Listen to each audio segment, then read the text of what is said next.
Mr. Hodge! Oh, thank you, Jellyby. I was expecting to have been locked out. What time is it? 5:30, sir. Yeah, this is what I have. Well, what a bracing experience. It's quite lovely, the dawn. There are birds, fish, frogs, rabbits. If only it did not occur so early in the day. I brought Lady Thomasina a rabbit. Will you take it? It's dead, sir. Yes. Lady Thomasina loves rabbit pie. Did I see a carriage leaving the park?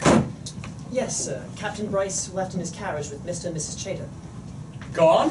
Yes, sir, and Lord Byron as well. He left in his horse at about 4 o'clock.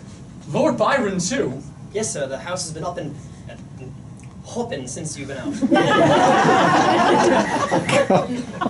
But I have his rabbit pistols. What am I supposed to do with his rabbit pistols? You were looked for in your room, sir.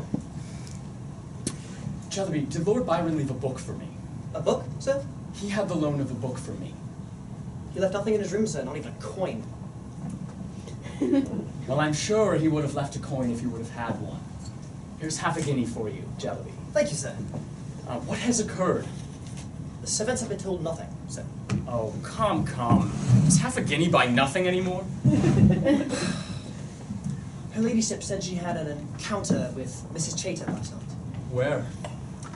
At the threshold of Lord Byron's room. Ah, and which one was entering and which one was leaving? Mrs. Chater was leaving the chamber, sir. And where was Mr. Chater? Mr. Chater and Captain Bryce were out drinking cherry brandy very late at night. They even had the footmen keep the fire going till 3 in the morning. There was a loud altercation upstairs. Well, Mr. Hodge, all this to shoot a hare? A rabbit. But very hare-like, if you will. My tea. Yes, ma'am. How dare you? I cannot be called into account for what was written in private and read without regard to my propriety. Addressed to me. In the event of my death. Pa, what earthly use is a love letter from beyond the grave? As much, I'm afraid, as from this side of it. The second letter, however, was not addressed to your ladyship. I have a mother's right to open a letter addressed by you to my daughter, whether in the event of your life, your death, or your imbecility. What do you mean of writing to her of rice pudding when she's just suffered the shock of a violent death in our midst? Whose death? Yours, you wretch. Oh, yes. I do not know which is the madder of your ravings. One an envelope full of rice pudding, the other containing the most insolent details regarding my person, but have no doubt which is the more intolerable to me. Which? Aren't we saucy when our bags are packed?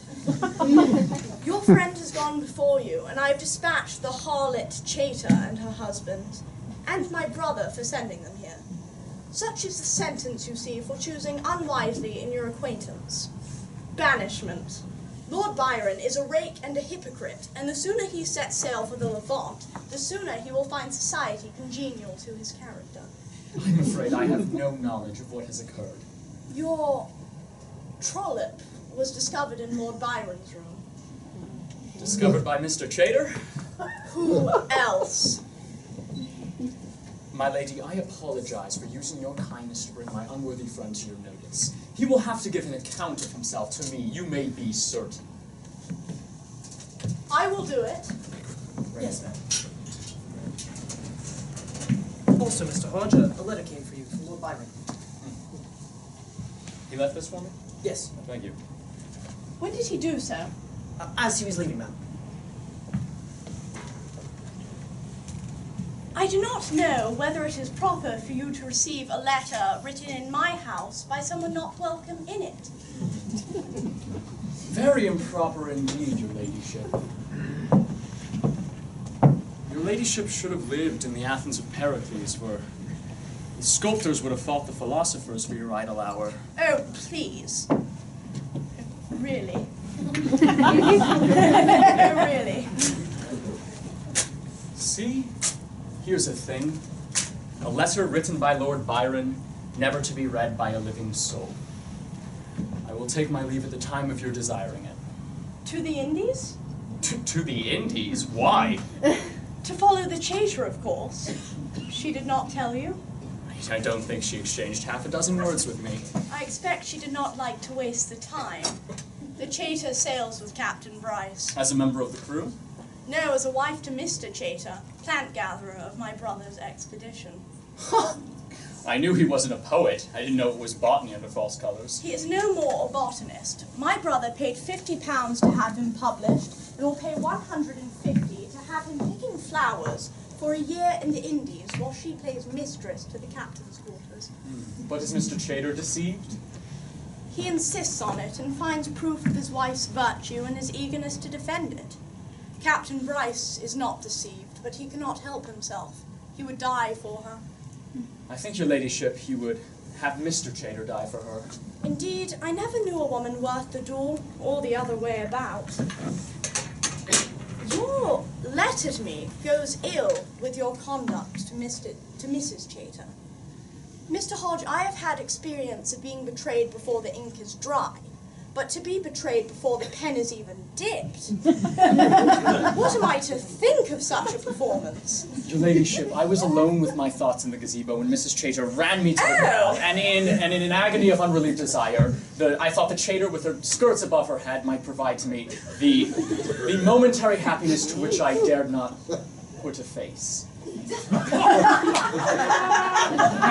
do not know when I have received a more unusual compliment, Mr. Hodge. I know nothing of Pericles or the Athenian philosophers, but I can spare them an hour in the sitting room.